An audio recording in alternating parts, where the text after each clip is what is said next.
stands one nation, under God, indivisible, with liberty and justice for all.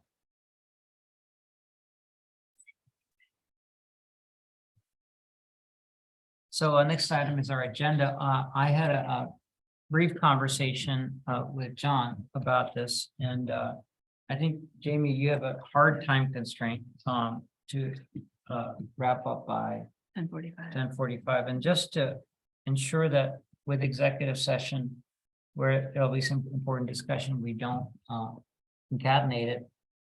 I'm suggesting that we move Brian's presentation on BPA power contract to the end of the meeting. Is Christine, is that fine with you? I'm fine with that. I mean, this was an information piece that we want to provide to you guys to see what's going on. Great. So if there's no objection to that, I'd like to propose we do that. Is there a motion? I'll make a motion to move the BPA power contract briefing to the last item on the agenda. I'll second that. There's a motion and a second. All those in favor, please say aye. Aye. Aye. Okay, so now, I guess, do we need to reapprove the agenda too like that, or no, it's fine, it's done. We just did, okay.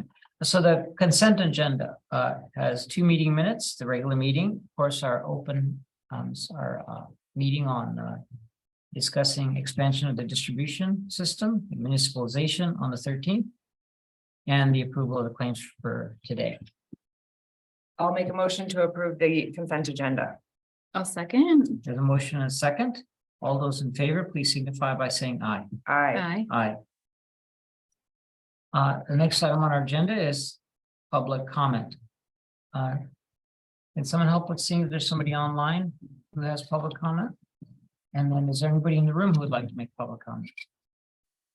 There's no one in the room that has public comment. We're just waiting to confirm that there's nobody raising their hand.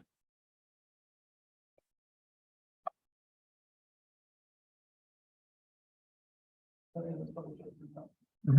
no problem.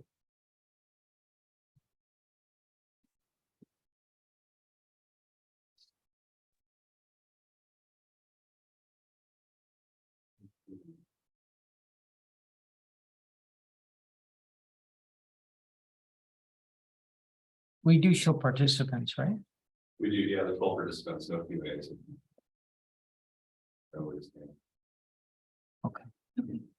So we do have a second public comment period at the before executive session. So if people have comments, we plan to relatively shorter meeting, so hopefully we'll be able to get to those probably around 9:45 and roughly a little over an hour. Okay, so I'll close the public comment period. Let's move on to old business. And the first item under that is the broadband update. And I don't have anything new to report to the commission. We're still awaiting the notice of funding opportunity for the BEAD grants and the results of our grant applications to the WISPO board. And we probably won't see any of that until at least sometime next month, if not even much later. So I want to turn it over to Andrew and see if he has any further updates. Thanks, Chris, and good morning, everyone. That's the update in a nutshell. I'll just add one piece on the legislative front. House Bill 1746, which was the broadband mapping bill sponsored by Representative Ryu, that did not pass. So I don't think it's the end of the world for folks involved in telecom, as a lot of what was in that bill we do a lot on anyway, as we pursue grant funding and build out infrastructure. So I don't think for us a huge concern there. Otherwise, we do know that there may be funding coming through Public Works Board for broadband grants as soon as, or as early as June. So we'll stay tuned for more information on that. So otherwise, what Chris said, we're eagerly awaiting for awards to be announced from the State Broadband Office. And that's it. Thank you, Andrew. I have no item there. Anything else on broadband? I think so. So at the WPUDA meetings, I had mentioned in our previous meeting that I would be raising the issue of NOAA. Exploring the idea of some kind of a retail provision, a data only service. In support of PUDs across the state. That came up in the telecom committee. It was approved by the telecom committee. NOAA is being asked to look at it and they're talking to their board, and we are not on the board. But certainly others are, and we're supportive of it from the telecom committee. And there's at the telecom workshop, which is May 10th and May 11th. I have been asked to moderate a session at the telecom workshop, which that will be one of the many topics discussed. So we will be able to at least explore that pathway. And the Of the a statewide, retail ISP being provided by NOAA. okay, And Statewide, publicly owned retail. public, ISP. yeah. yeah. Yeah, and the reason I think that's important, the PUD community and certainly our PUD and our port are doing good work in addressing the needs of the unserved, and it's absolutely essential, and it is happening, and obviously right now it's relatively straightforward to identify funding pathways. Hopefully it stays that way. But an area that we address only indirectly is those that are poorly served or underserved in most cases. In some cases, those people are near the infrastructure that we're providing for the unserved. So providing retail possibilities through the public will put additional pressure on the private sector to up their game, up their level of service. And I truly believe in the benefit of that for everybody. Competition and free markets benefit from competition. And so that I'm hopeful about knowing that in that regard. I also want to alert you both. There's an article, and I'm so delighted that there's a non-hostile broadband article that was just published in the Salish Current, written by Jamie Douglas. Oh, I read it. Yeah, and I think it's good. It's not it's not perfect, but it's very well informed, and I'm thinking of writing myself I'm planning to respond to it in some way in a letter to the editor, or perhaps to make some clarifications. And I just wanted to alert both of you to that. Atul, I have a question for you. What is data only service? You said it's data only service. So it means like What- not providing HBO and other services that the public has trouble providing Oh, I see. Okay, for as far as TV services. I So, see. If I may, yes. one of the issues that we ran into with our telecom feasibility study was there's really no way for a local entity like us or a port to get a big enough end use portfolio to drive economies of scale. And if there's a public entity that exists at the statewide level and they put, a few hundred customers here and a few thousand customers there, they could eventually get to where they've got that critical mass. One of the things that Tacoma found was that if you're providing content as well as connectivity, even 200,000 customers is not sufficient critical mass. Really? Yes, that's one of the problems. You need a lot. So by just going data only, which by the way was the model that we pursued in Henderson, and it was very successful there. Different market, different circumstances, but it worked out really well. You're not in the middle of picking, which HBO package you offer, and Sure. basically it's just here's your connection. You stream whatever you want, Mhm. and leave that content choice up to the consumer, which is, I think, one of the great things about the internet. Yeah. Great. Okay, thank you. Thanks for bringing that to the telecom group. Thank you. Yeah, it's been good. I have nothing else on broadband. Okay, let's move on to adjudication. Okay, well, two things. I'll jump in. HB 1792 passed and has been signed by the governor, and will take effect in July. That provides for 1 year to file a claim for filing of adjudication by apology, provides for required circulation of claim forms for comment by the community. and provides for 3 years after the filing of the claims to file evidence in support of the claim. So the net effect of that is there won't be any active litigation on facts about people's asserted claims for at least 4 years. Allowing all parties felt that was important because there's still a lot of fact development that are necessary with regard to easement flows, treaty right claims, individual claims, before we can start really getting into the litigation components of disputing, so, or not disputing. So that kind of necessary. There's also provisions that allow for special procedures to be designed to help organize and structure the communication for efficiency. So a lot of people are part of getting that through, and the legislative representing the area with great work and going to do. There was no opposition, and I think that a lot of comments we were hearing about this. How did you get a water rights bill through without opposition? Yes.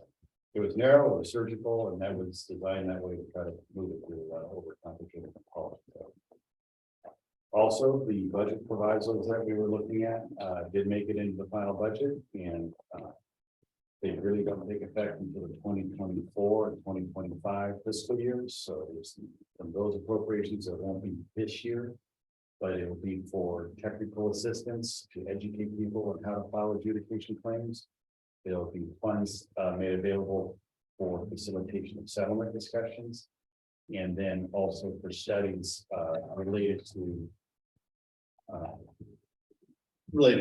the precisely here. Then the third element is technical assistance to collect and analyze technical information to assess the feasibility of water solutions and for facilitation mediation amongst the parties. That will be the allocations will be determined by the Water One Management Board and only available after filing an adjudication, and no funding to support parties in related to adjudication. So you can work on developing facts or analyzing facts collectively, but it's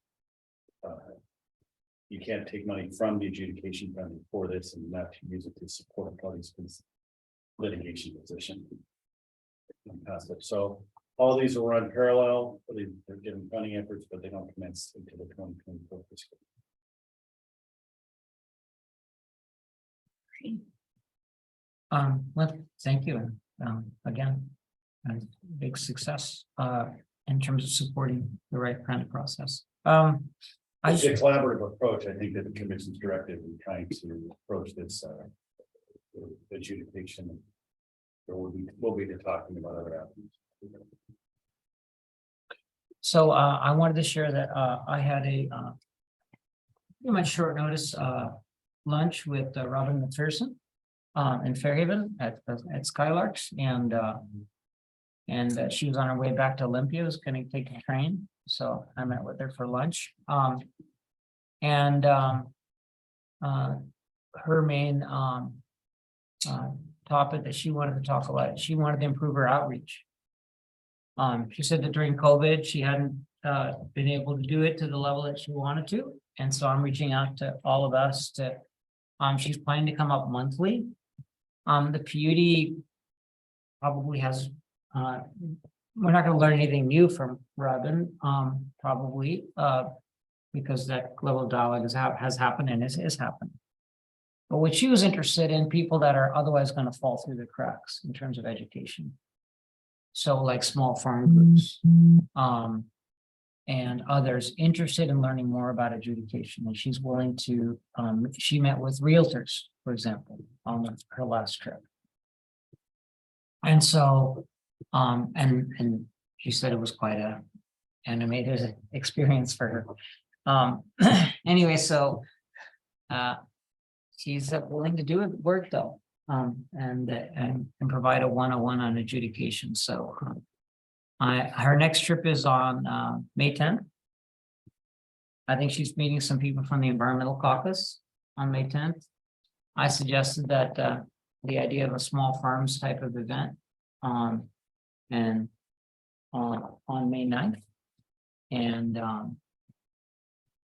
so she's working, seeing she, it's just in her schedule. The ecology wants to do that. So I'll be glad to give her some names of people she can invite to, provide kind of some small farmers. And just to help her with her outreach task. I think in general, education on adjudication for all of us is going to be a good thing. So.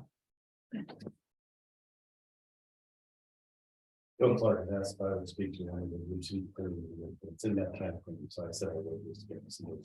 That's great. Yeah, I mean, there's gonna be a need for a lot, and I think we're gonna all be bumped. All of us, I mean, anybody have in our organization who has exposure to this. I think we have a collective responsibility to educate and inform. And it's very much our culture, I had to say this, but the way we have informed and continue to inform is a de-escalatory way. And it's important we continue to do that, because that's how conflict will be minimized, is it through education. I really believe in our team effort to educate our community. And that will, I think the more educated we are, the less likely we are to have conflict. Can I make a comment? I'm really pleased with the work that you were able to accomplish with this group of stakeholders, John. And I know it was a sort of narrow surgical amendment, but I think it is a success story worth sharing. I think Atul, your points too about needing to educate the community about the process, especially the fact that there are so many kind of small water rights holders that are going to need to understand more about the process, and people in the ag community too. We are still building our muscles in terms of public relations and how we get information out there, but I do wonder if we might want to craft some sort of a press release to talk about this small legislative win and just really frame the story as this is something that's going to affect all of us. We all need to keep learning about it, but this legislative session is kind of a hopeful trajectory that we're on in terms of our ability to work together as stakeholders for solutions. So I don't know, I'd be happy for myself or somebody on staff to generate a draft of that for the three of you to look at. okay. Then we can push it out in the normal way and hang it on our website. And if Liz Anderson's willing to look at, I thought she did a really great job with her last one, just kind of putting that PR polish on it. Yep. And if there are any dates or actual events that we can get from Robin that we can put on there, that has also been a good way to get information out to the community. Can I make one? I think it's great. Okay. I want to concur with the value of de-escalating the conversations. But I also want to look in that with the reality side of what this can affect people on adjudication. So it does have the risk of affecting people materially and legally and financially. And so the risk of too much de-escalation is to minimize the potential effect of an adjudication that have on somebody. So there's a balance there to not to scare people into a hardened position of fear and not listening and engaging, but also speak the reality of what the effects can be. And I think that, when you're advocating for an adjudication process, the risk is you minimize the effect and try to say this is a safe place when maybe it isn't, as people convey. But there is real value to not over fear or causing more fear than is reason. So it's a balance, Yeah, something that a lawyer and doctors have to do all the time is to try to find that middle ground. balance, that narrowing position there. So, it's the kind of thing that when government comes and says, we're here to help you, a lot of people don't accept that.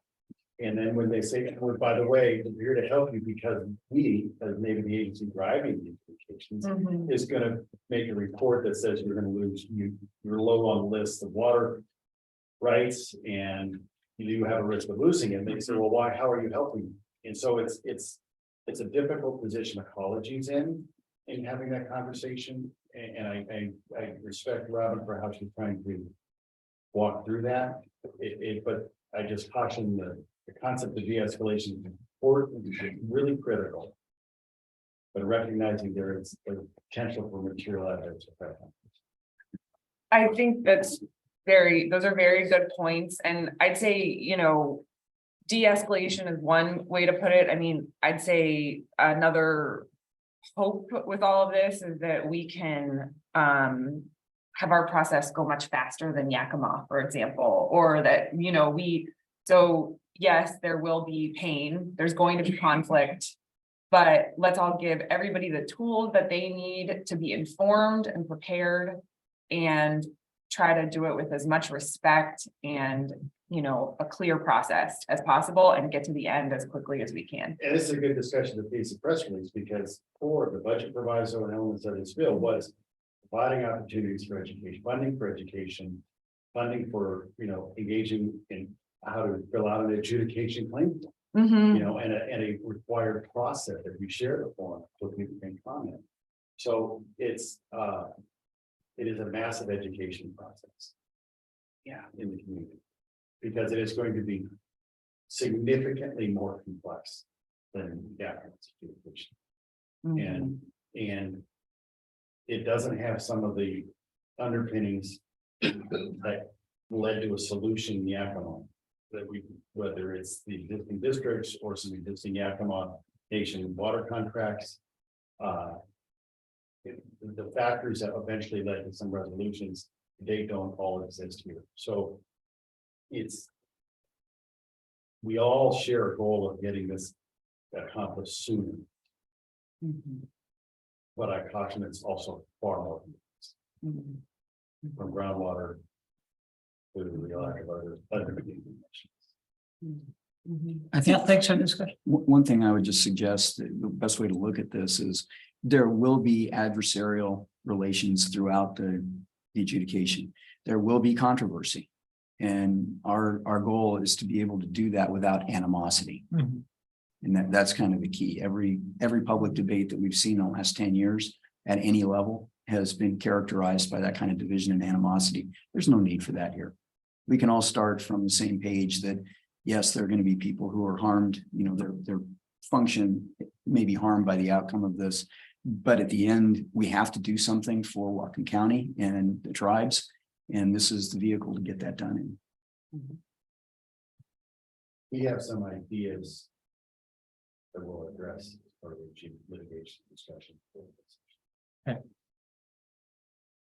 I'm sure Joe Timmons with his legislative aide or staff could also put their, you know, they might appreciate looking at the press release before it goes out, since he was the prime sponsor of it, right? Mhm.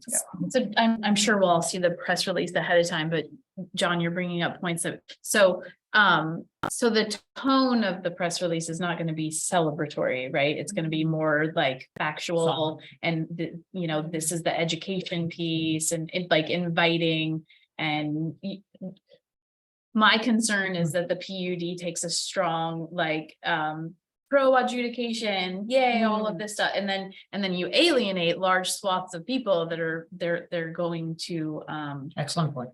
Yeah. they're not going to benefit Mhm. from adjudication, right? Right. And I don't know that that's the PUD's place. Mhm. To adjudication is happening, right? Mhm. And we want it to happen quickly and we want it to happen fairly for everyone. But I think I would really caution against the PUD taking a celebratory stance on adjudication. Does that make sense? That Yeah. there's a lot of people in Whatcom County that are in their minds are not going to benefit from this process, Mhm. that it's going to impact them really negatively. Yeah. So And we are one of the largest water rights holders. And I mean, another tack we could take here is we could draft something shoot it to Joe's office, and say, we think this is an opportunity to educate the community. Would you want us really be the one that does this press release, or could we do it on behalf of, kind of a joint press release from the Ag Water Board, the tribes, Joe, I mean, we don't want to belabor the process and have it take a long time, but I do think this is a good time to get the word out to the community and to support some of the goals that Robin McPherson's talking about, which I think are really important. And one thing to think about, there may already been a press statement out from Joe Timmons and just the press didn't run with it. So I don't know. I haven't gone to his website to look. It's very likely it's his very first bill that he ever sponsored. And that made it through, got signed. Yeah. And that was for him personally a really big deal. And the fact that it was on a subject that is usually so contentious, you can't even get it out of committee. And here made it all the way to the governor's desk, I think unanimously, and he signed it. So that I suspect there's already a press release out there from Joe, but let me go look and I'll reach out to him anyway. Okay. Even if there is, it's still valuable to have their comment and insight. Okay. Great. Okay, any further discussion on adjudication? Let's move on to new business then. So I am delighted to ask Annette to talk about our 2022 financial report. And I am delighted about that. It's one of the most important things we do financially every year. This is a review of the health from a financial perspective of the utility and a peek at where we're headed. So with that, I'd like to turn it over to Annette. Good morning, commissioners. It is that Good morning. your favorite day of the year. You get to go over lots of numbers. No, seriously, the state auditor's office require us to turn in an annual report every year, 150 days after the end of the year. So the annual report has been posted to our website. And so we're here before you today to get your approval on that annual report. And so we can turn that in. What we also like to do is take this opportunity to kind of do a high level overlook of what the last year ended up like and what we looked like.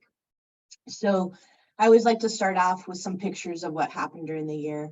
And during our budget process, you may remember that we always have an extraordinary project called cleaning the ponds. And so this is kind of a look at what cleaning the ponds does. So when we pull water out of the Nooksack River, we lightly treat it. We get basically the dirt to fall out of it. And then that dirt ends up in these waste basins or settling ponds. And then every so often we have to clean those out. And so between the two plants, we have 4 different ponds. And so we have to rotate where we clean them out. And so this is kind of a before and after look at what that looks like. Now, just kind of some housekeeping on this. What my plan is, and if you're okay with it, I'll kind of present a slide and then I'll pause. And if you have any questions on that topic or that slide, feel free, please, to jump in and ask any questions. So just a high level overlook of what happened in 2022, just a reminder, we are still dealing with supply chain, getting materials, time lags, consultants, that kind of thing. Alcoa property had been in minimal levels. And then as you probably all saw last month, they decided that they are going to close. Phillips 66 had a turnaround in October last year. In the end of 2021, we had a flood that ended up having damage to 2 of our intakes. So at the beginning of 2022, we did have repairs done there. And then the telecom, we dove deep, as we all know and have talked about, partnering with the port and other entities and seeing how we can better serve Whatcom County with telecom. And then in February, Steve Jilk stepped back as general manager and is continuing as a water consultant, and Chris started. And then we kind of bookended 2022 with Frazzle Ice.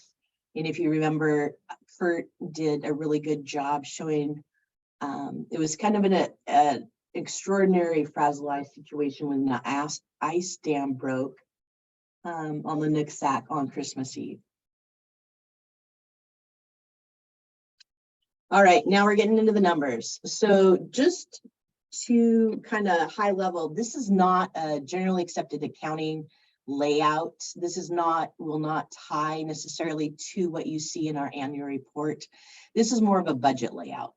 And what I mean by that, and what the difference is that the non-cash expenses have been removed, such as depreciation.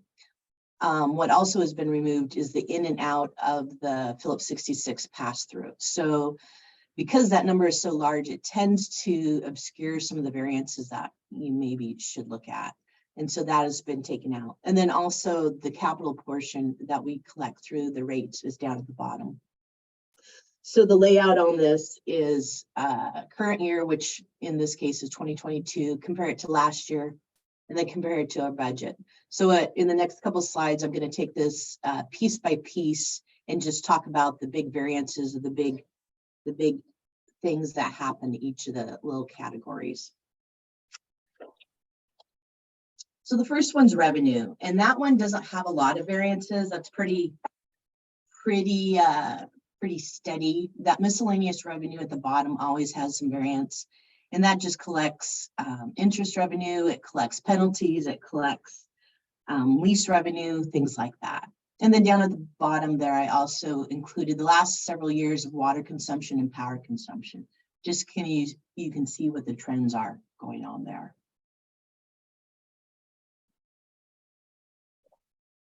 All right, expenses.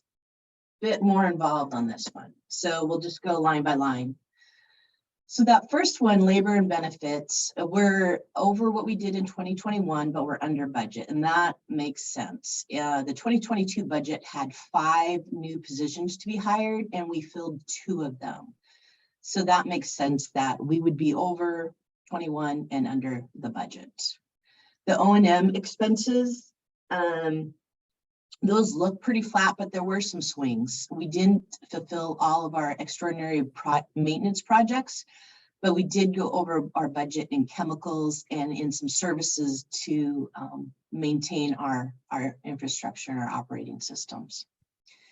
The admin, there's 3 big things I wanted to point out on this one. Engineering, the last couple of years, we've really bumped up. And now this is engineering that's outside of any capital projects. So this would be more general engineering. And in the last couple of years, we've bumped up engineering to look at, the city of Ferndale has been talking about and is planning on doing work on their levee. Now, we need to make sure that any work that they do will not impact our plant 1 intake that's right down there. So we've been increasing their engineering on that. That again did not happen. Another thing that happened in 2022 is our election. Now that is it's getting to be every year a bigger and bigger expense. So in 2022, that ended up being $175,000. So that's a big swing between years because, as you know, it's a every other year expense. And then the refinery substation, just a reminder, at the end of 21, we met with Phillips 66 and we decided to pull the plug on the refinery substation build. Now we were way into that project, had a lot of engineering and down payments and orders on big equipment with long lead times. So we had to pull out of that. We didn't have anything in that project that we felt that we could keep, therefore capitalize. So we expensed it. So there was a big expense last year to the tune of 1.4 million. Now we knew that there was going to be a little lag in just wrapping all that up. So we had budgeted $100,000, and then so in 2022, there was 153,000 that ended up being expenses, just shutting out that project. And then that last line. Hey, Annette, yeah. Annette, I just have a question, and I know that you probably explained this in a few months ago, but with the substation that we decided not to move forward on with Phillips, when you say we expensed $1.4 million, can you explain how that works in terms of rate impacts for customers that are not Phillips 66? Well, that's all under the What is that? So What? since there are Okay, since we only have, so that was all in our electric, correct, and they're our only electric customer. correct. So I guess it was pretty straightforward. We expensed the $1.4 million to our 1 electric customer. Right. Okay. I just wanted to make sure that that was Mhm. clear. Of course. Okay. And so that line number 9 up above is the telecom, and that has been a focus this year. And so I have a separate slide where we'll go over what went on there. So I'm just going to leave that there for now. All right, now, excuse me. Okay, No, so this is the section we call business services and grants. And what this is work that is non-operating work that we get reimbursed for. So it's not any of our selling water or selling electricity. And so typically what this all involves is work with grants, where we are a pass-through agency and we hire consultants or we hire engineers to do work, and then we pay them out of grant revenue. And so the layout down below is a little different. Instead of comparing it to 2021, because that comparison really isn't that useful, because every year what we work with and the grants we do can be quite different.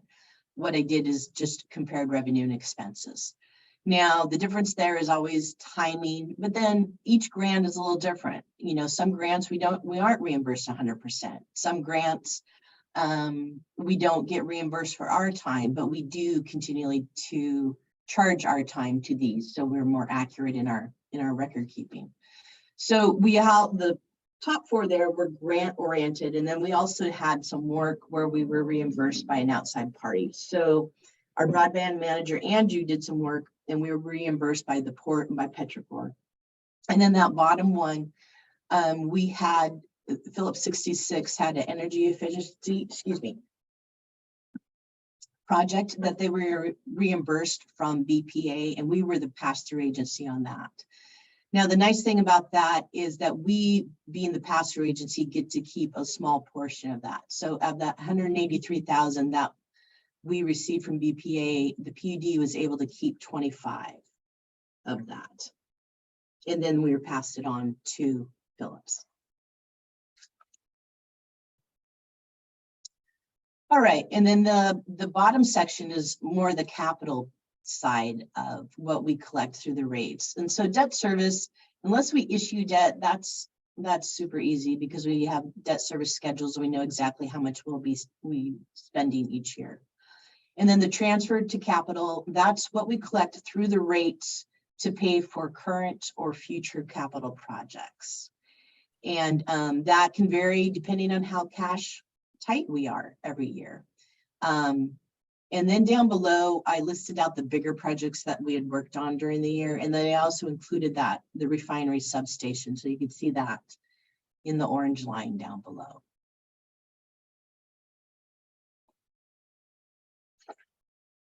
All right, break from the numbers. So this is on our electric side. We're replacing a pole down at the plant 2 intake. So you can see there's a lot of coordination going on there. But this is something that we look at every year. We have inspections, both physically and through drones, that we inspect our line and our poles and replace as needed. So just some metrics of what happened in 2022. If we just start at the upper left, this is a cash flow statement. You'll see a more detailed one if you look through the annual report. But basically, it's where we started with cash, where we spent it, what we received, and then our ending balances. But keep in mind, that includes both restricted and reserve cash. So then I included the graph right below that, the ending cash balance graph. And of those graphs, you can see that the red is the part that we actually are able to use to spend on projects and operating costs there. And then in the upper right hand, their capital project spending, it just shows how different each year's, but that will be going up as we start going into the plant 1 rebuild. So keep that in mind. And then the scary one here for me anyway is the yearly debt service. Currently, we have roughly $18.5 million in bonds outstanding. For the 2023 budget, in order to pay for the plant 1 rebuild, we're gonna I had budgeted 2 different bond issues, one in 24 and one in 26. And those totaled would be roughly $64 million. So that's going to take our annual debt service from roughly 2.6 up to close to $7 million a year. Now, that was what it was at the end of last year. As we get closer and we know that the timing of these projects are going to be, that could stretch out, that could change. We could have 3 issues instead of 2, because you are limited by law how quickly you have to spend that money on your projects. So that is a bit fluid when and how much those debt service, but we are looking at some significant debt service in the next several years. So Annette, may I? Sure. Just want to highlight to the commission, what she's talking about is when you sell a bond, you have a certain amount of time, and I think it's 36 months, is that right? There's a lot of different criteria, but that's the ending. Yeah. Yeah, so you need to make the expenditures within 36 months. The problem that we've got is we're looking at our supply chains, and the fact, you sell the bonds and issue the RFP and award the contract, go through that whole thing. You may be looking at some period of time, maybe as much as a year, to get to that point. And then if the winner of the project turns around and says, hey, we can't get this particular piece of equipment for 3 years, that's the backlog, then what do you do? And so we're constantly having to adjust how we think about bonding in the future because of what's happening with our supply chain. So Have we talked to our bond council about that? We can't be the only infrastructure organization with that problem, we right? have, Okay, yeah, and that I think is why Annette is really looking at perhaps doing 3 different tranches of bonds instead of just 2 for this, to kind of spread it out and encapsulate that, but you're still constrained by that at the end of the day. And it's just, I want to make you guys aware that this is a real issue for us, and we're going to struggle with it. And as we come back to you with bonding proposals, which will happen as we go forward with big capital, just have it in the back of your mind that this is one of the things that we have to wrestle with. And related to that, just cash management, because it takes a bit of work and a bit of time to issue bonds. So our cash is going to be a lot tighter, but we're going to need to time those bond issues kind of tight. So that's going to be an ongoing focus. All right, simple telecom slide here. I just want to, to be transparent and to let you know how the telecom ended up in 2022. I spoke with SAO because we, as you know, have the right to have telecom utility. We have that voted right. Per SAO, unless you have operating revenue, it's not really a utility. So what I did in 2022 is I treated it like it was a utility, and we separated it all out. But then at the end of the year, we didn't have any operating revenue. So then I split it, the net effects between both industrial water and electric. So in 2022, we did have some cash income, like I had previously mentioned, from the port and Petrichor. And then we had budgeted $50,000 coming out of the Alcoa fund to help support the start of the telecom. And then for expenses, we had our broadband manager and the feasibility study, and then some other minor expenses. We did receive the CURB grant last month for $50,000. So that helps offset that. But that ends up with a net of 164 before that CURB grant that we ended up splitting between the electric and the industrial systems. So I just wanted to keep that in front of you.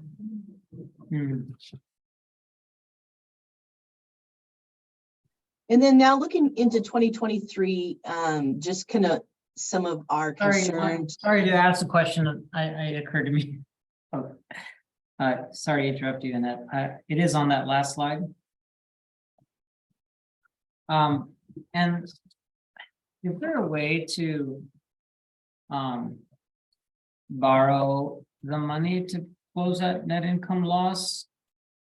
Can we consider the analytical work and the grant writing and all of that stuff that we've done as a kind of equivalent of engineering on telecom infrastructure that would be being paid back as a result of revenues on our open access agreements? Well, Or is this it would, better to do it this way as an expense?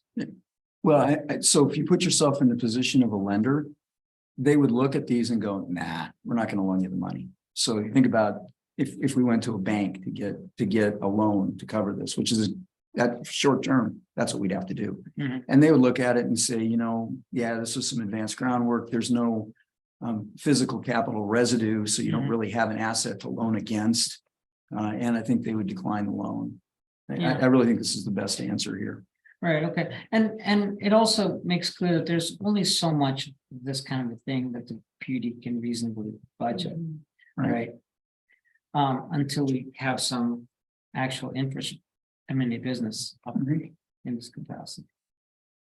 And I think that's why you're making this, identifying it this way. Would that be accurate, Annette? Well, I guess I just want to, number one, this has been a focus in 2022, but it kind of mirroring what I said previously, we need to keep an eye on these things that are unbudgeted. So out of this, the Alcoa fund support for 50 was in the budget, and the labor and benefits for a broadband manager was in the budget.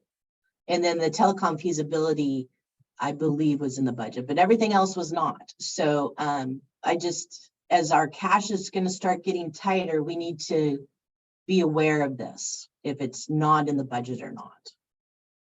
So don't hire 3 more employees on telecom, maybe? Good news is that's not in the plan today. Okay, good.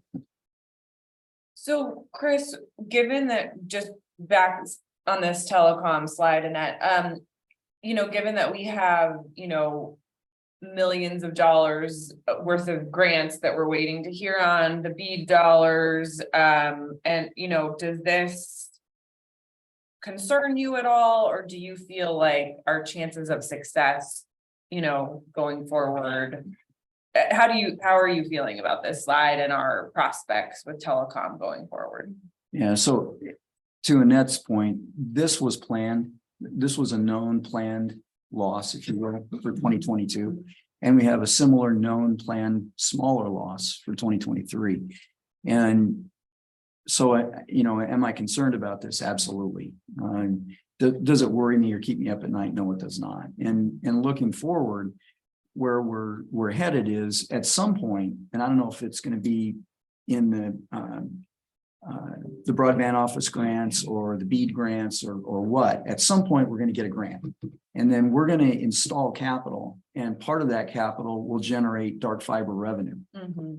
And so you're going to start seeing a revenue stream that offsets some of this future.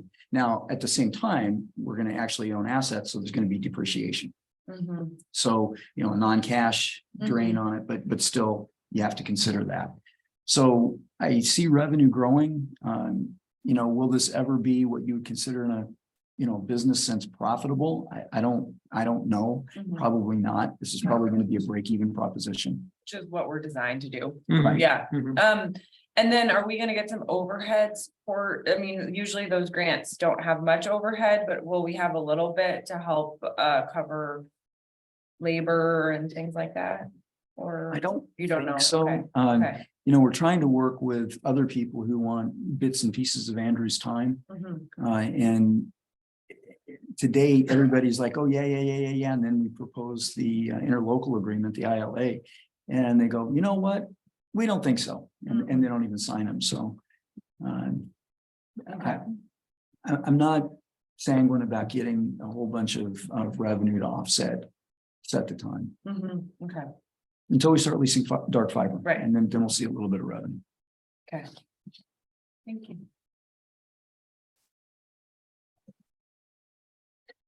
So looking forward into this year, 2023, the supply chain and our consultants are still a concern. And as we dive, again, I'm repeating myself, but as we dive into some of these bigger construction projects, that tends to be more of a more obvious. And so that can affect us in our spending, in our bond issuing, in a lot of things. So that's a concern still going forward. Our major customers are also experiencing that. And then, as I'm sure you've all heard, Alcoa decided last month to actually close. So what's that going to look like as far as our Cherry Point going forward? And then unbudgeted costs, kind of what we've been talking about. We always know this is going to happen because as soon as we pass our budget in December, it's stale. We try and stick to it, but things change, people change, projects change, issues come up. And so there's always some variability in what we're doing, but I just we got to keep an eye on that, especially as our cash is going to start getting a little tighter. So that's my presentation over 2022. Is there any final questions?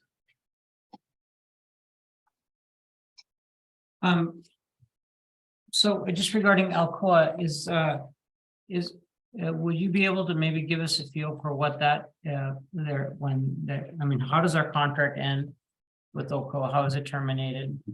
And what will be the impact of that to our finances? So Okay. there's different parts to that. First, there's the Alcoa fund. And for those who can't see, I'm doing air quotes. There's the Alcoa fund, and then there's all of the consumption contracts we have with Alcoa. And those are, although the Alcoa fund comes out of that, you're really looking at a different issue there. So we can get you copies of the contracts. I don't think those are protected documents. I don't think so. Yeah, John. Yeah. So we can get you that and do a quick analysis, but I think the answer is that they've aged to the point where they can essentially, execute a termination clause and be done. Yeah, and I just like to know what the fiscal impact of that will be. So part of it is there's a fire system that flows through the old Intalco plant that goes down to the docks. And AltaGas is probably going to want to keep a fire system down there. So there's a lot of operational issues when they go to actually dismantle the plant and what we need to do. And then clearly they'll want to keep, I think I'm speaking for them now and I shouldn't do that. But when you demolish a plant like that, there's always a fire plan that you have to have in place. And that usually involves water. So I would expect that, they would want, at least through the demolition, to maintain a large water service and have the ability to use fire water at great volumes should they need to. And then hopefully they won't. And then ultimately, whoever buys that property or however AltaGas decides to develop it, they will want water. And, we'll be prepared to offer them water and potentially other services. What I would add to this is that the raw water rate setup is heavy on the fixed side. And so if it depends on what they end up doing, if they decide to actually cut off everything, it's going to be a big impact. But what we found with there's another customer we have down there that is paying us a monthly fixed charge, but never taking any water, just to have the water availability, which increases the value of that property. So it kind of depends on where if they're gonna keep that and try and keep that property more valuable. It's not going to affect us nearly as much, especially now that they've been in that reduced usage state. But they could opt to just cut the whole contract and the whole thing. If I could add something to that. I'm going to stick to my facts. It's okay. Yeah, there will be an interim period during the demolition of that plant that Alcoa will receive. I have to step up to it. All right, testing. Can you hear me now? I just wanted to say there will be an interim period, at least, that Alcoa is in that demolition mode that they'll be overseeing. So they'll still need water. They'll need water as part of the demolition process. They need water for fire suppression. And our raw water feeds their potable water plant at Alcoa as well. So with people on site, they're going to want to maintain potable water. So it won't be a sudden cessation to the contract. It'll be over a period of time, I think. So.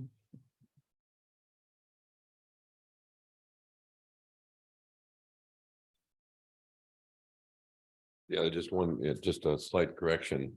the Alcoa Reserve Fund was just a result of an agreement between Alcoa, the PUD, and BPA to allow Alcoa to receive a better value in terms of their price of their energy contract over a 5-year period.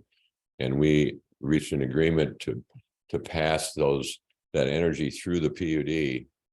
That was the only way that Alcoa could get that energy at that time, the electrical energy. And we accumulated just short of $1 million. That was a one-time deal. It had nothing to do with water issues. So I think with this last $50,000 transfer, we're getting pretty close to zero in terms of the amount left in that reserve fund. So. Okay, so if there's no more on the financial report, should we move on to B, which is the award of the bid for the 30 kilowatt solar panel array? Well, I think you need to approve the financial report. Oh, I'm sorry. Yeah. Yeah, it does say approved. I'm sorry. So I'll make a motion to approve the 2022 annual financial report. And I'll second that. There's a motion and a second. All those in favor, please signify by saying aye. Aye. Aye. Okay, Thank I'm you. sorry. Thank you. Thank you, Annette. Let's move on to 6B is the award of bid for the 30 kilowatt solar panel array project. And I see Kurt's ready to. Yeah, tee so that if up. I can just do a little prep work. This grew out of part of our strategic initiatives in our strategic plan. And there are two parts to this. One is the actual project itself, and that's what Kurt's going to talk about. And the other is how we account for it. And so we have a proposal on how to account for it. And I would suggest that we just table that part of it for now and we go ahead and proceed. And how we account for it, we can figure out in the next month and have a broader discussion and not spend a whole lot of time on it today. Would that work for you guys? That is fine with me personally, but I wanted to ask, when you say account, are you talking about the financial aspects of how we account for it or other? The accounting Electrical aspect, how you allocate the costs. Okay. And we had proposed to allocate it to the Alcoa. Yeah, we can talk about that. yeah. But maybe also include in that conversation how how it fits into our electrical budget too. Well, that's easy in that Okay. Kurt will handle that. Okay, great. That's just a direct outcome of the project itself. Okay. So Kurt, take it Morning, away. Commissioners. So I'm sure you've read the action memo there. So we requested some proposals for a 30 kilowatt solar for plant 2 here for the maintenance building. We had 2 responsive bids, one from Western Solar and one from Barron Solar. Western was the lower dollar amount responsive.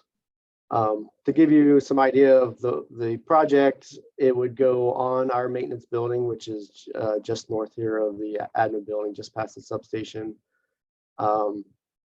We would use the south roof and the south facing roof and the west facing roof of just the maintenance building. It's going to tie directly into, we have a couple 480 volt transformers in the maintenance building, so it's a good tie-in spot for the panels. Not really sure, it's a 30 kilowatt. There was a background. We talked to one of the local solar providers, and we asked them for some initial numbers and what kind of payback time period we'd be looking at. And what they did was they essentially covered the entire roof of the maintenance building for their ideas, but that turned out to be about I think it was a 26-year payoff time frame. So we took their initial numbers and we modified them a little bit and made some assumptions and made some thoughts on what kind of electricity rates may change over the next several years. And it was determined that if we made it a little bit of a smaller overall setup, it would pay back in approximately, I think we're looking at a 6-year payback for this at a 30 kilowatt size. So that's kind of how we ended up with this size of a solar voltaic. So we sent it out to 4 different people, 3 of them here in Whatcom County. There's three good firms, Western Solar, Barron Solar, Ecotech, and then the 4th one would be would be Sun and Wind, I think it's what they're called, but they didn't, they never really shown any interest, maybe due to location. And so, of course, any questions, I'd be happy to answer them if I can, but we're just here to request your approval of this project. So one way to think about this, it's about if I recall correctly, about a $60,000 project. And it's a 6-year payback. So that's essentially a $10,000 a year reduction in our power purchasing costs. So it's kind of an O&M reduction that you see. So that's where the payback actually flows through. It's going to lower our overall electric costs a little bit. I'm excited to move forward with this project. Just to be transparent, Chris and I have been talking. I have some concerns about paying for this out of the Alcoa Reserve Fund. I don't think that makes sense to me. And it's $60,000. I know we wouldn't be covering all of that, but I would appreciate having a longer conversation at our next meeting about why we use the Alcoa Reserve Fund. Okay. Because to me, it's always been this, it's been a little bit of a mystery in terms of when we decide to use that, and so I'm prepared to approve this today, but I would like to talk about the Alcoa Reserve Fund and possibly amend or make a change in terms of how, where we're paying for this from. But that doesn't, the contract is to the vendor, so the vendor doesn't care where we. Yeah, they don't care. The discussion is how we allocate. We're telling the costs. vendor we're good for the money. But yeah, they don't care where we get the money. Yeah, this is Okay. just how we allocate the Okay, costs. all right. And And if, you're okay with approving? if we it? do end up, I think, you've been with the commission longer, but Jamie, I think that we would all benefit from a healthy discussion on how we budget things overall and what the Alcoa Reserve Fund is used for or not used for. So, Yeah, I support that discussion Okay. very much, yeah. okay, Yeah. okay, can you lead that charge Yes, I at our can. next meeting? Okay. Well, I'm prepared to make a resolution, but. Yeah. Okay, I'll make a motion to award the bid of a 30 kilowatt solar panel array To to Western Solar. Western Solar. Okay, I'll second that. There's a motion and a second. Any further discussion? All those in favor, please signify by saying aye. Aye. Aye. Thanks, Kurt. Thanks for, yeah. Thank you, commissioners. Oh, Have a yes. good afternoon. So next item on our agenda is a resolution to amend our policy for employee compensation for administrative employees. Resolution. And that resolution, Anne is going to talk to, I believe.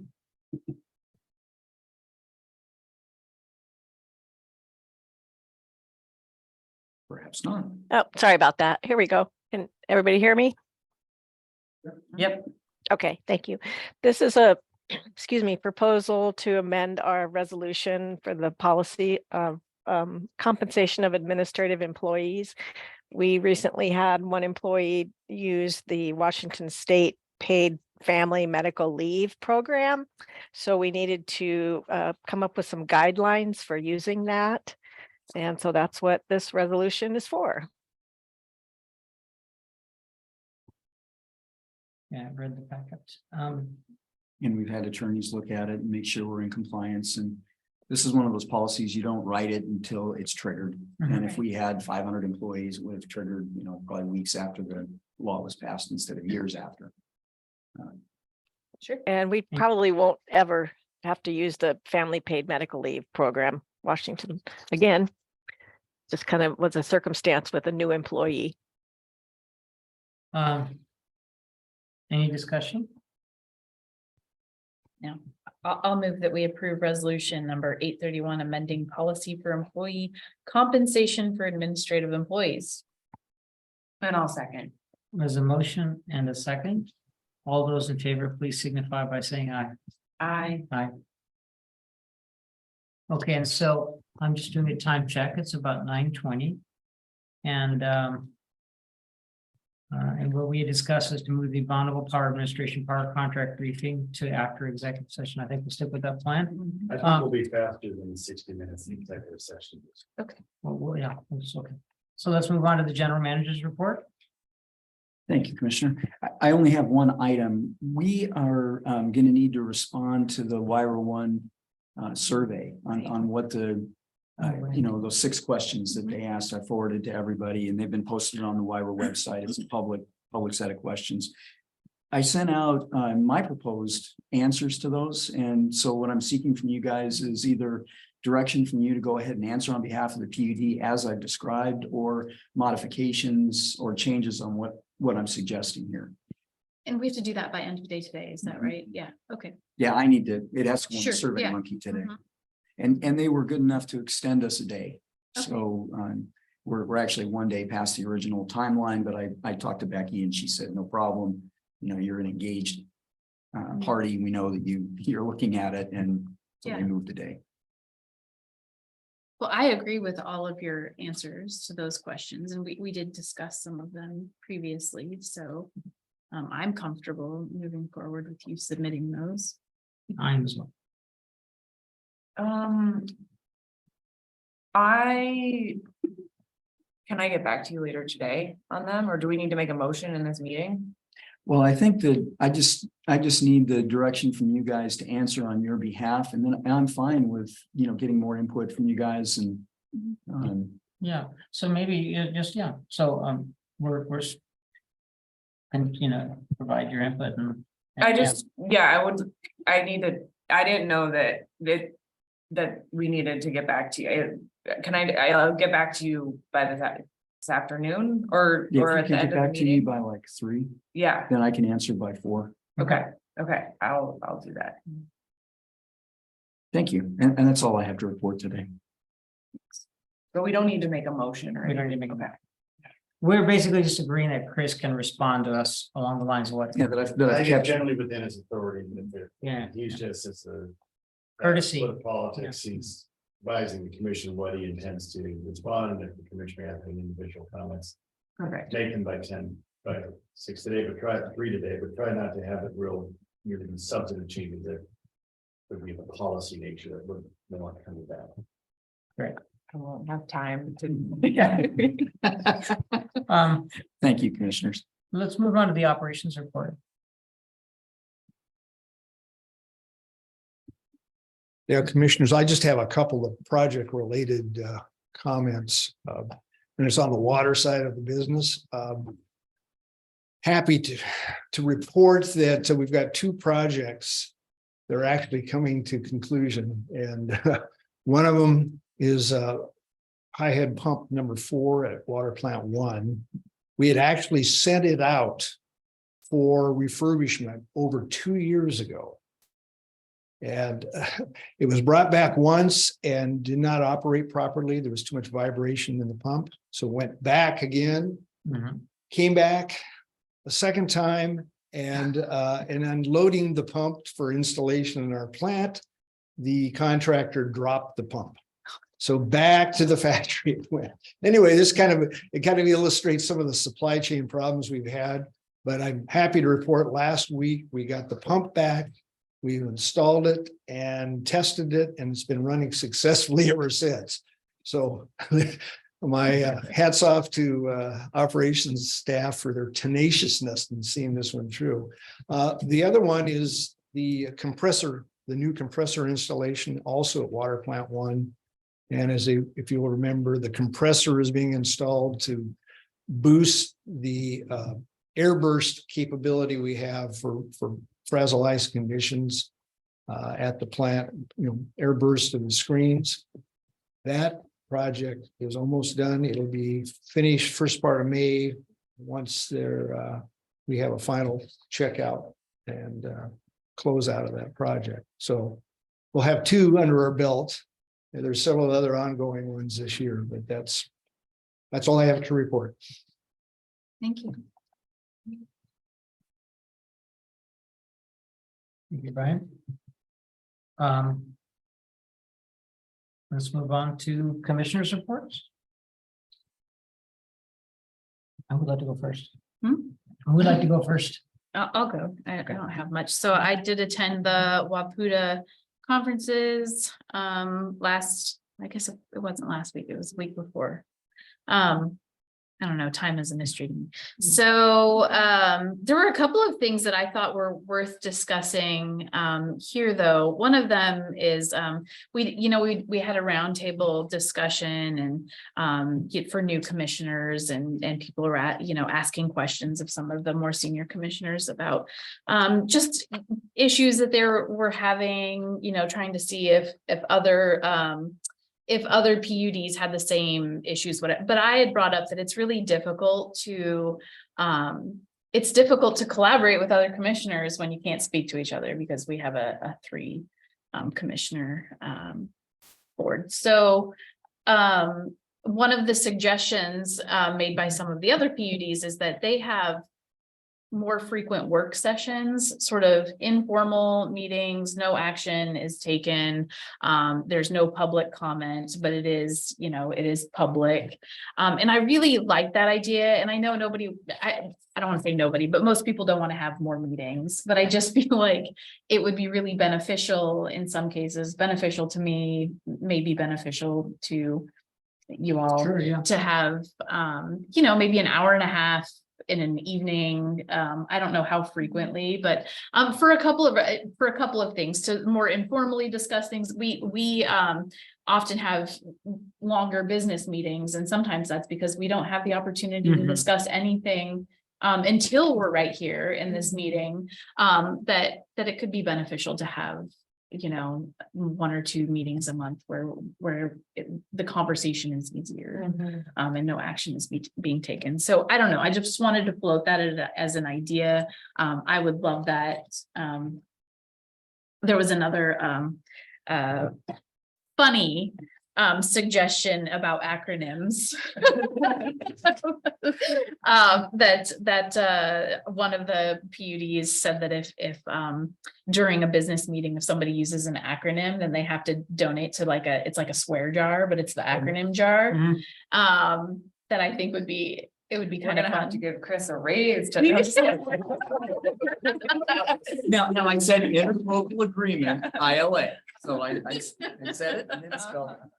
I think we're all guilty of it at times. Everyone is, but we really want to grow, in our strategic planning, also talking about communications, and we'd really like the public to be involved in more conversations. And it's really difficult. It's difficult even for me as a new commissioner. And I've been watching these meetings for a while and trying to be involved when people are dropping, letter soup, I guess is what you call it, when you're using acronyms, and it's hard to follow. I'm over here trying to Google, what the heck people are talking about. So I don't know, it was a cute idea. And we could maybe donate to a place we all agree. Yeah. Commissioner Arnett, given what you just said, can I take a pass on talking about bondable contract? Yeah. I guarantee you, that would be a 15-minute conversation that would become 2 hours. Yeah. Yeah. I know it's difficult. It's difficult. Yeah. We'd have to Brian a raise too. Yeah. Maybe we can offer an acronym key to people so they can check back and forth.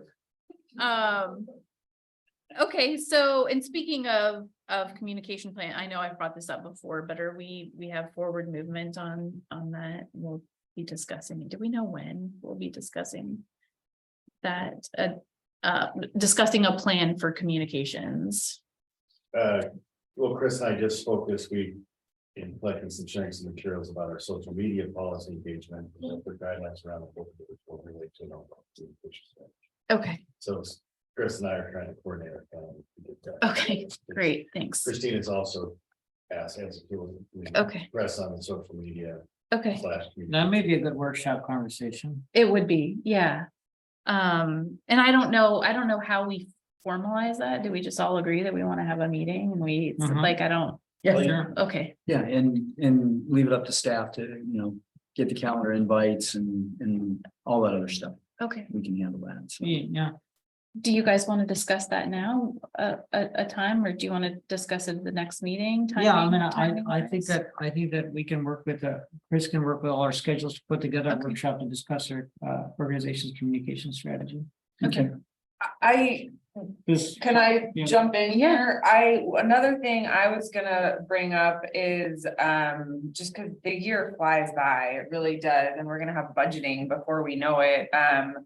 And, you know, when we did our strategic plan last year, we kind of connected general manager review to the strategic plan. And I do think just having that, It's time time at the for- commission, yeah. and that is always done in executive session. So I think having a work session to talk about communications, I by no means think we should update our strategic, but I think kind of checking in on our, just checking in on our strategic plan and then doing a general manager evaluation. Could all be good to do. So maybe Let's do that in our next meeting. I'll do a general manager review. Okay, at our next meeting. we can do that, but I like the idea though of having something that's out of our normal business meeting where we meet. So you're proposing a work session related to communication, is that right? Okay. And Ann will reach out to you. We'll get some time on your calendars. Jamie, I'll have her reach out to you and get an initial proposal, and then we'll shop it to everybody and just get it up and running. Okay, great. And then the last thing, and I'm sure this is, I just need somebody to clarify for me. So Northwest River Partners discussion, we decided that would be end of May.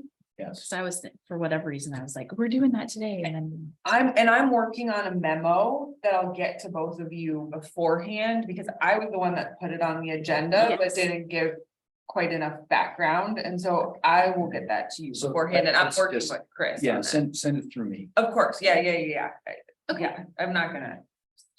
Yeah, please Yeah. don't communicate amongst No, yourselves. of course, Outside of the meeting. and I want you to look at it too before I. And that will happen at the last meeting in May. Okay, thank you. All right, that's it for me. Thank you.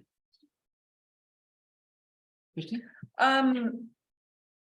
I'm headed to the Tri-Cities today for 2 days of meetings at Energy Northwest, and I'm really looking forward to it, and have been trying to prepare through conversations with different, other members of the board of directors and the executive board, and just research. And I think we just have so many serious power supply issues in the public power world right now, and I'm really hoping that Energy Northwest can be a really key player in helping address some of those challenges. So I'll have a lot more to report on when I come back.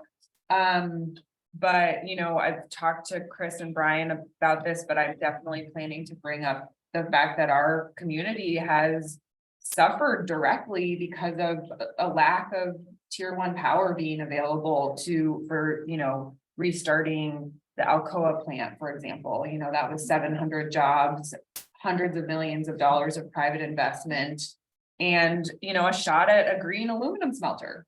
So I think we're all feeling it across the region, but really gonna make sure that Whatcom's voice is heard there. And it should be a really good opportunity to keep making connections with our public power community. So that'll be 3 per diems for me, because I'm going to be there for 2 days and then travel. So that'll be my big lift in term between now and our next meeting. And so important that you're working on that. I mentioned that at the Energy Committee. The importance of supply. Just as a clarification, I think we should be interested in the all of the above supply strategy, which means tier 1 and tier 2.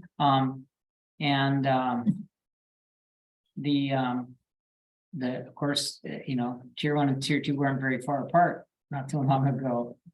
And they sure are different now. And so anyway, the opportunity, Energy Northwest being of a scale, seems to be more a little bit, even though they have a gigantic board and multiple boards, they seem to be a lot more nimble than BPA. And so hopefully they can help drive BPA towards ideas to actually improve supply. I'm certainly hopeful that that can happen because we absolutely have a solid, we have a real supply shortfall. And so Commissioner Grant, I'm sure you know this, but Energy Northwest is looking at all kinds of alternative supply. They're looking at a 165 megawatt solar plant called Ruby Flats. They're looking at advanced fourth generation nuclear reactors, the small modulars, and I know they've looked at big ones in the past. They do work with wind. They, they're really, they're after it. And the issue is, how fast can we bring it online and how expensive is it going to be? And I think it's great that they're in the renewables space. And what I would like to see from them is more of a focus on, the nuclear can support renewables. It can firm them. And so this is a good strategy. These two things can go together. They don't need to be in competition, which is, I think, sometimes a little bit of what you hear still from their staff. I'm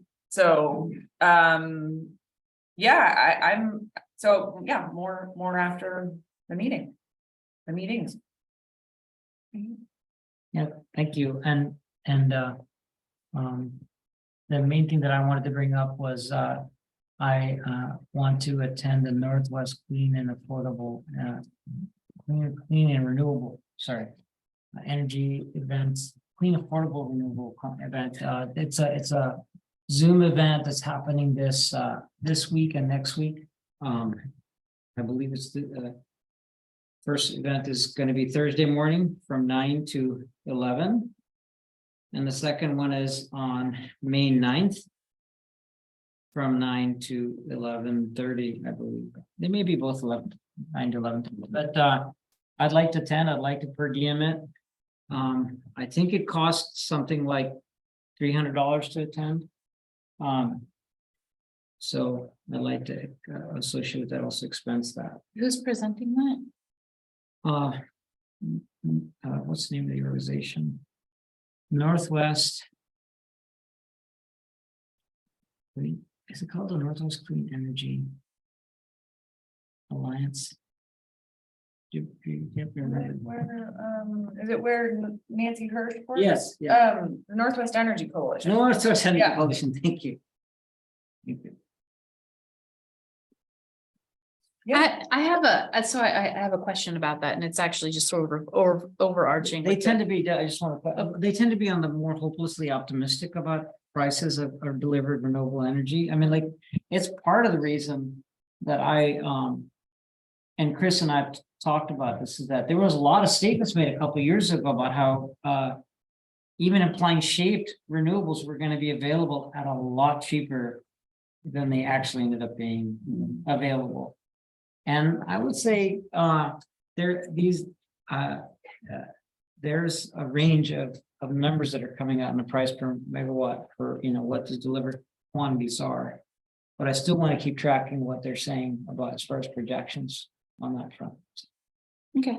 My question had more to do with, because we have to approve other people's per diem requests, which is awkward. So when we make these approvals for people's per diem requests, so the request should obviously benefit the ratepayers, right? Like whatever you're doing should benefit ratepayers, but also like there should be some sort of like benefit from your knowledge to other commissioners, right? Like it doesn't help me any if you learn about clean and renewable energy unless we have discussions about that. So when I make an approval and say, you know what, sounds great, like I'm super excited to hear what they were talking about, you will come back and as part of your, and same for you, Christine, as part of your commissioner report, you'll share that information with us. Yeah, sure, I will. Okay. I just want to clarify in Christine's case, she's already approved. Oh, yeah. Because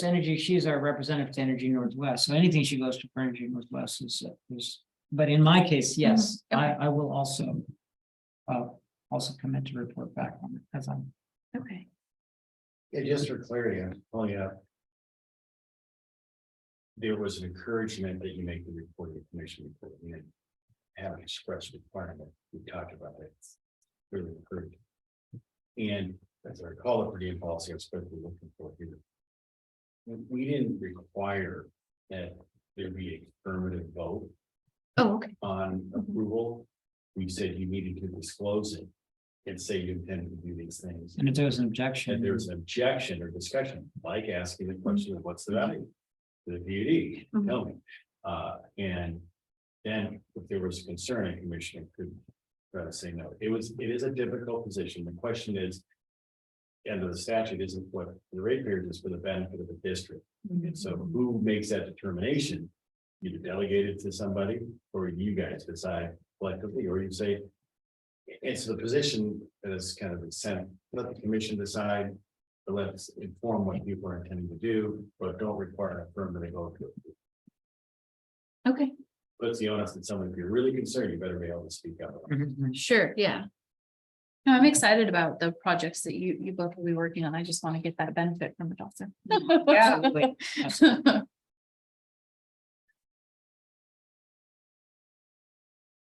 Great. Anything else under commission reports? And then let's open it up for our second public comment period. Well, great, Rick, thank you. Rick is going to speak in the conference room, and if anybody wants to speak online, please raise your hand. Well, Rick's going to the microphone. I'm going to delete the executive session in Zoom because well, Okay. if your calendar's been big buzzer. Yes. Yes, a couple of quick comments. First on adjudication. And there was some conversation here around falling through the cracks and whatnot. And John also made the comment that this one was going to be very complicated. Basically, the reason for that is that the vast majority of the water rights being adjudicated are individual homeowners with wells. We were talking 15 to 20,000 of them. And I would urge the commission to make sure that there is a very active and broad outreach to these people. Because if they fall through the cracks, these are individuals that are going to be greedy. Basically, they're going to have to abandon their homes. That's what you're looking at. If they don't, if they're not brought into the process and don't wind up with a water right from the adjudication, they have to abandon their home. The second thing is, as they were talking about as they were going through the finances on the telecom for last year, I had a strong sense of deja vu. I've seen this rodeo before with this PUD. I would hope that going forward, I hope that it really does pan out and you get revenue, but I also urge that you should make sure that when that comes to fruition, the other customers who are currently footing the bill are reimbursed. Thank you.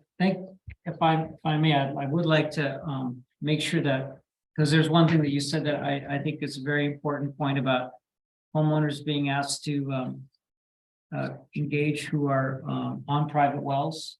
Now, I'm looking at Steve's body language as I say this, because I've been assured by Ecology and Robin McPherson that this program of adjudication will not mess with people's personal property as far as their ability to access water. What I think is, and what I currently think is realistic, is that today it's a 5,000 gallons kind of situation for private wells. I think Ecology will revise that number downward. It's quite likely that they'll revise that number downward, maybe to the $500 they 500 gallons they associated for the Hearst and as follow-up to the Hearst fix.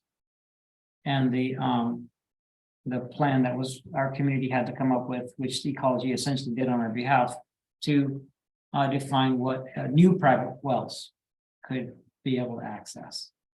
But a warning from someone like you who's been around a long time, I take it to heart. So we definitely do need to be making sure that we're paying attention to that issue. So, if I can respond just a moment, maybe clarify this a little bit. The adjudication is a lawsuit that is brought by Ecology, and we are one of the 20,000 plus claimants. That's our stance. That's what we do.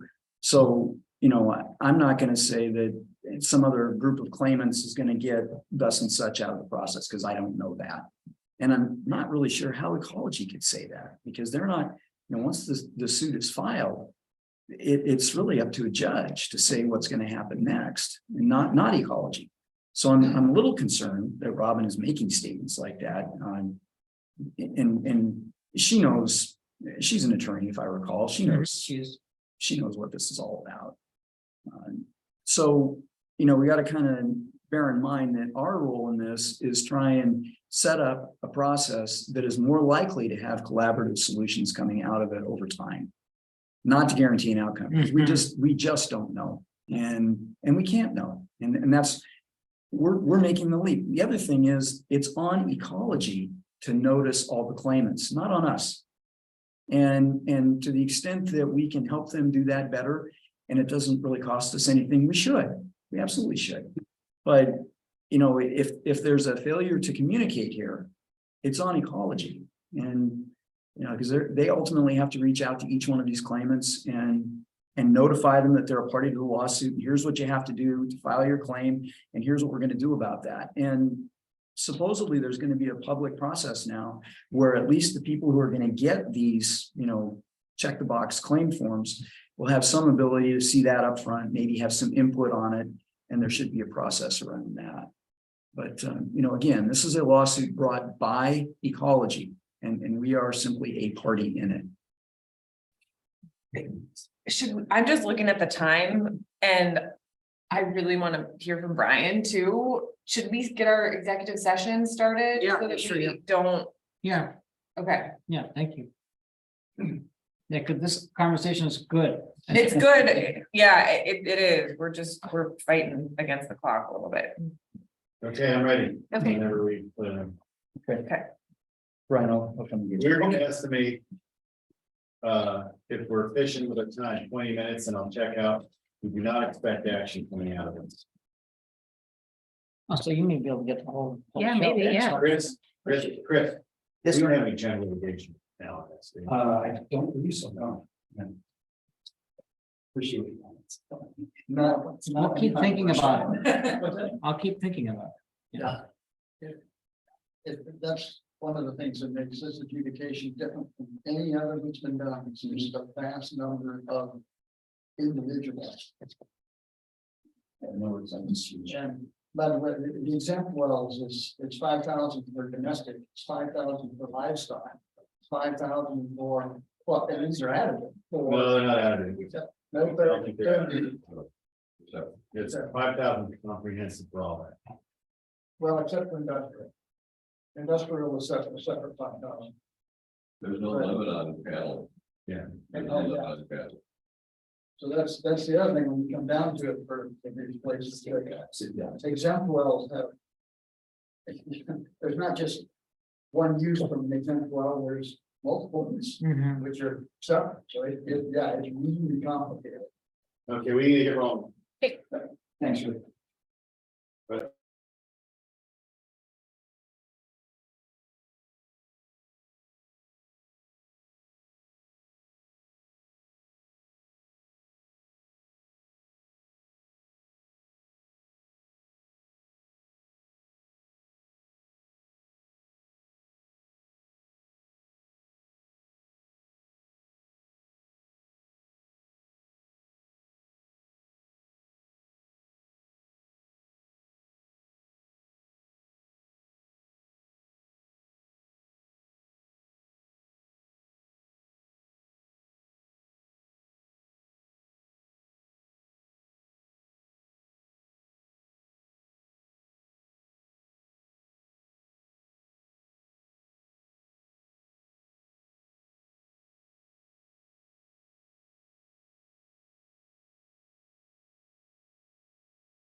So we just returned from executive session. We had mentioned that we were going to do the Bonneville Power Administration report. Is it okay, Chris, if we postpone that to our next meeting? Because it's Yes. already 10:30. Great.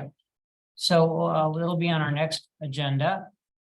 So we're going to go ahead and close the Whatcom County PUD District Number 1 meeting. Thank you. Thank you. Thanks. I anticipate